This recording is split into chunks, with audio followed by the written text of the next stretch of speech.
بسم اللہ الرحمن الرحیم جزا اللہ عنا محمد و آلہ۔ السلام علیکم اسٹوڈنٹس، آج کا جو ہمارا ٹاپک ہے وہ ہے اتھارٹی۔ اتھارٹی کیا ہے، اس کی ایگزامپل کے بارے میں ڈسکس کرتے ہیں۔ It is the power, authority is the power that people perceive legitimate یا legitimate lawful meaning lawful rather than the coercive, یعنی کہ بائی فورس۔ یعنی کہ جو اتھارٹی ہے یہ ایک ایسی طاقت ہے، ایک ایسی پاور ہے جو کہ لوگ قبول کرتے ہیں، لیجیمیٹ کرتے ہیں، لافل کرتے ہیں، ریدر دین کوئرسیو، یعنی کہ فورس کی وجہ سے نہیں۔ یعنی کہ ایک معاشرے میں، ایک سوسائٹی میں ایسی چیز جو لوگ منظور کرتی ہے، لوگ اس پر راضی ہوتے ہیں، بائی فورس نہیں، قدرتی طور پر اپنی فائنینشیلی ویلفیئر کے لیے، اپنی فلاح بہبود کے لیے جو لوگ منظور کرتے ہیں لیجیٹیمیٹ کو، اس پاور کو ہم اتھارٹی کا نام دیتے ہیں۔ یا اس کی دوسری ڈیفینیشن یہ بھی ہو سکتی ہے، the power or right to give orders, make decisions and enforce obedience.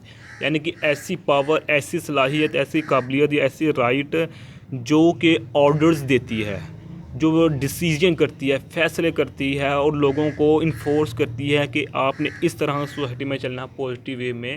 تو ایسا سیٹ اپ جو ایسی طاقت رکھتا ہو، جو لوگوں کو آرڈرز دیتی ہے، لوگوں کو ڈیسیژن کرتی ہے، اس پر لوگوں کو انفورس کرتی ہے کہ اس طرح نہیں، ایسے کرنی ہے، تو اس پاور کو ہم اتھارٹی کا نام دیتے ہیں۔ اس کی ایگزامپل یہ بھی ہو سکتی ہے کہ a person or organisation having political or administrative power and control. ایسا شخص یا ایسی تنظیم، ایسی جماعت جو کہ پولیٹیکل ہو یا ایڈمنسٹریٹو ہو، تنظیمی پاور رکھتی ہو اور جو کنٹرول بھی رکھتی ہو اپنے اوپر بھی اور دوسروں پر بھی، تو ایسی پاور کو ہم اتھارٹی کا نام دیتے ہیں۔ ایسے شخص، ایسی تنظیم کو کہتے ہیں کہ یہ اتھارٹی رکھتی ہے۔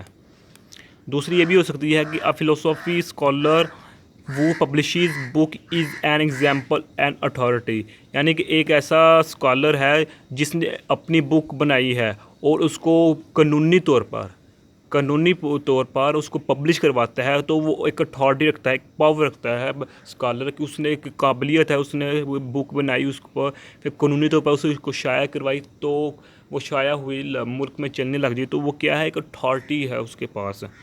تو یہ تھا ہماری چھوٹی سی ویڈیو۔ پلیز ہمارے چینل کو سبسکرائب کیجیے، لائک بھی کیجیے اور شیئر بھی کیجیے۔ السلام علیکم ورحمۃ اللہ وبرکاتہ۔